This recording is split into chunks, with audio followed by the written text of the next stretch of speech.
Shalom Bapak Ibu dan saudara-saudara sekalian. Hari ini kami hanya menggunakan rekaman biasa. Biasanya kita live streaming lewat Facebook. Cuma hari ini mengalami kendala. Sudah berapa hari kami coba melakukan tapi sinyal kurang bagus. Sehingga hari ini kami hanya bisa rekaman untuk menyampaikan. Terus kami lakukan pendalaman iman dan melakukan rekaman-rekaman siraman-siraman rohani dengan daya upaya yang ada. Karena itu tetap saja kami naikkan syukur kepada Tuhan oleh karena kebaikan kemurahan Tuhan yang membawa kita untuk memampukan kita bisa hidup sampai saat ini. Bapak Ibu dan saudara-saudara sekalian, hari ini saya ingin bicara mengenai damai sejahtera. Yesus berkata di dalam Yohanes 14 ayat 27, damai sejahtera aku tinggalkan bagimu, damai sejahtera aku berikan kepadamu. Dan apa yang kuberikan tidak seperti yang diberikan oleh dunia kepadamu. Janganlah gelisah dan gentar hatimu. Ayat tersebut terdapat di dalam Yohanes 14 ayat 27. Menarik untuk kita perhatikan Bapak Ibu dan saudara-saudara sekalian, karena Yesus berkata bahwa damai sejahtera aku tinggalkan bagimu dan damai sejahtera aku berikan kepadamu. Kalau Yesus tinggalkan dan berikan kepada kita, berarti kita harus menerima damai tersebut. Menerima damai tersebut, memilikinya, agar damai tersebut bisa memiliki tempat dalam hidup kita, dan dengan damai tersebut kita bisa hidup untuk mengatasi banyak hal. Nah, Alkitab sendiri menerjemahkan atau mengartikan damai sejahtera itu dengan berbagai macam arti. Nah, ada beberapa arti di sini yang sudah saya catat sesuai dengan ayat kitab masing-masing menunjukkan damai sejahtera. Nah, damai sejahtera itu dalam bahasa Ibrani menggunakan istilah shalom. Kalau di dalam bahasa Ibrani menggunakan istilah irainai. Nah, irainai dengan shalom itu memiliki beberapa arti di dalam Alkitab. Nah, dalam Alkitab khusus Kejadian 4 ayat 27 di sana dikatakan bahwa damai sejahtera itu memiliki arti selamat. Semua ucapan atau sapaan kepada orang. Kemudian Yosua 9 ayat 15. Di sana dikatakan arti shalom atau irainai diterjemahkan persahabatan. Mengungkapkan satu persahabatan yang erat, hubungan dekat dengan seseorang. Hakim-Hakim 19 ayat 20. Hakim-Hakim 19 ayat 20 di dalam ayat itu berbicara mengenai jangan khawatir. Nah, shalom diterjemahkan di sana jangan khawatir. Kemudian 1 Raja-Raja 15 ayat 12 dikatakan damai. Suasana yang tidak kacau, suasana yang tenang, harmonis, damai disebutkan. Mazmur 122 ayat 7. Mazmur 122 ayat 7 menyinggung mengenai damai sejahtera. Di sana diterjemahkan kesejahteraan berhubungan dengan kehidupan manusia, kenyamanan. Nah, kemudian Mazmur 72 ayat 3. 73 ayat 3. Mazmur 73 ayat 3 menyinggung mengenai damai sejahtera berhubungan dengan kemujuran, keberhasilan. Kemudian Mazmur 4 ayat 7 di sana menyinggung tentram. Mazmur 85 ayat 9 keselamatan dan damai sejahtera di dalam Yesaya 48 ayat 18. Nah, ayat-ayat yang sudah saya singgung di atas tadi menyebutkan atau menyinggung mengenai damai sejahtera dengan beberapa arti. Namun dari semua arti-arti tersebut, ketika kita kumpulkan secara kolektif bahwa arti damai sejahtera itu memiliki arti yang sangat baik untuk kehidupan kita. Entah itu selamat, persahabatan, jangan khawatir, kemudian damai, kesejahteraan, kemurahan, keselamatan, dan damai sejahtera itu sendiri. Nah, Itulah sebutan-sebutan atau singgungan dari ayat Alkitab berhubungan dengan damai sejahtera. Dari singgungan-singgungan tersebut, lalu kita melihat tadi ayat yang sudah saya baca, Yohanes 14 ayat 27. Hal-hal yang sudah disinggung oleh Alkitab tadi, dikatakan Yesus berkata begini, damai sejahtera ku tinggalkan bagimu. Berarti yang ditinggalkan dan diberikan oleh Tuhan Yesus merupakan sesuatu yang baik bagi kita. Sesuatu yang bermanfaat bagi kita. Oleh karena itu, mari kita mempertajam kehidupan kita dengan memiliki damai sejahtera yang ditinggalkan oleh Tuhan Yesus dan damai sejahtera yang diberikan oleh Tuhan Yesus, supaya kita memilikinya.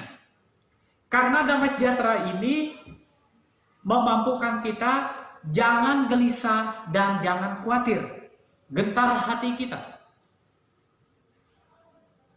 Ketika kita memiliki damai ini, maka suasana yang gentar, gelisah itu tidak dimiliki oleh orang percaya.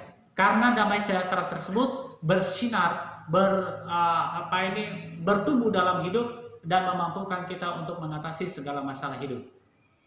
Dalam renungan saya beberapa hari yang lalu yang sudah saya postingkan, saya sampaikan bahwa ketika seseorang mengalami masalah dan masalah tersebut menguasainya, maka orang tersebut tidak bisa mengatasi masalah hidup karena yang mengendalikan dia masalah.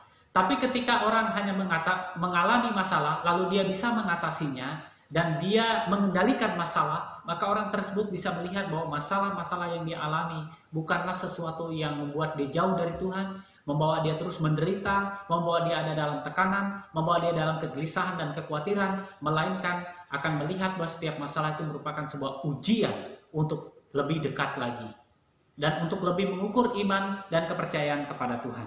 Oleh sebab itu, damai sejahtera itu perlu kita miliki dalam hidup supaya damai sejahtera itu memampukan kita melihat segala masalah hidup. Lebih tegas lagi Alkitab berkata di dalam Efesus 2 ayat 14. Efesus 2 ayat 14 berkata bahwa karena dialah atau Yesuslah damai sejahtera kita. Yesus adalah damai sejahtera kita. Damai tersebut mempersatukan kedua belah pihak. Efesus 2 ayat 14 berkata ketika Yesus menjadi sumber damai kita, tidak ada lagi perseteruan, tidak ada lagi perbedaan antara satu dengan yang lain.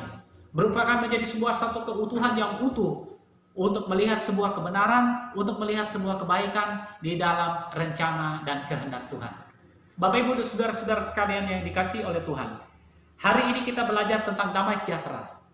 Damai sejahtera yang ditinggalkan dan diberikan oleh Tuhan Yesus harus kita miliki, karena damai tersebut sudah saya singgung di atas tadi memampukan kita untuk mengatasi masalah hidup. Dan kedua, ini membawa kita tidak lagi melihat adanya tembok pemisah. Kita mampu melihat demikian karena damai itu yang menjadi sumber dari dalam. Kalau kita tidak memiliki sumber dari dalam, maka damai yang ditawarkan oleh dunia itu adalah damai yang sementara. Hari ini kita senang, hari ini keluarga harmonis, tapi besok bisa marah-marah, bisa tidak berbicara, atau bisa sakit hati. Orang tua dengan anak bisa memiliki satu masalah yang serius, sampai anak pergi dari rumah, orang tua tidak bisa mengatasi masalah keluarga dengan baik, istri tinggalkan suami, suami tinggalkan istri, sebaliknya. Mengapa hal itu terjadi? Karena damai sejahtera tidak bersumber dari dalam. Tapi damai sejahtera hanya bersumber kepada apa yang dilihat.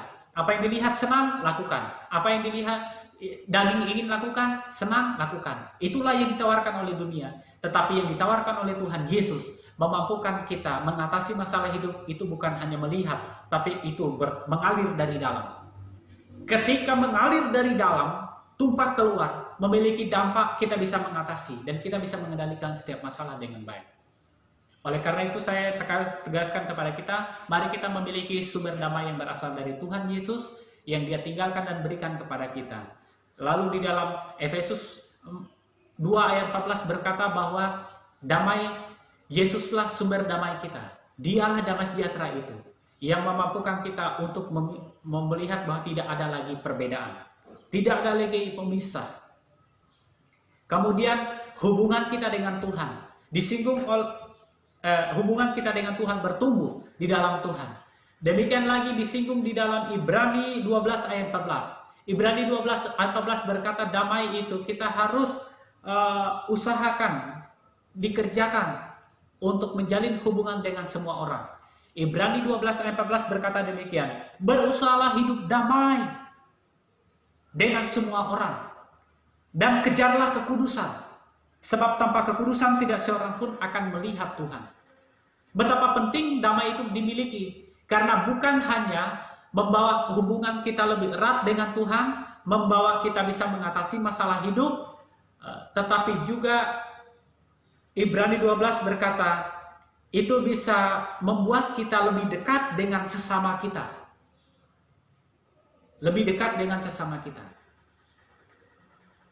Kalau di dalam Efesus 2 ayat 14 tadi, tidak ada lagi tembok pemisah. Ini yang membuat kita terus bersyukur dan harus menerima damai sejahtera yang berasal daripada Tuhan. Kemudian yang terakhir saya sampaikan sebagai kesimpulan dalam Roma 14 ayat 19. Roma 14 ayat 19 berkata, sebab itu marilah kita mengejar apa yang mendatangkan damai.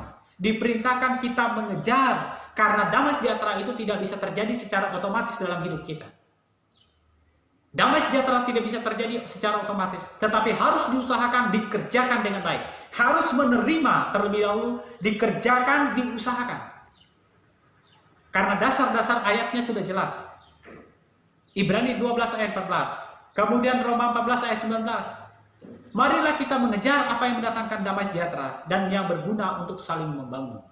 Jadi gunakanlah damai sejahtera itu sebagai satu senjata dalam hidup kita untuk kita mengerjakan, membangun hidup kita dengan baik. Karena damai sejahtera memampukan kita bukan hanya membangun hubungan intim dengan Tuhan, tapi lebih lagi membangun berbagai aspek kehidupan kita yang dapat membuat kita semakin bisa hidup berkenan sesuai dengan kehendak Tuhan. Kiranya Tuhan Yesus memberkati kita semua dan saya berharap di hari Minggu ini terimalah kebenaran firman Tuhan ini, sebab damai yang Yesus berikan dan Yesus tinggalkan bagi kita sungguh harus dimiliki oleh setiap orang. Dengan demikian kita terus bersukacita di dalam Tuhan dan hidup sesuai dengan kehendak rencana Tuhan. Tuhan Yesus memberkati. Shalom buat kita semua.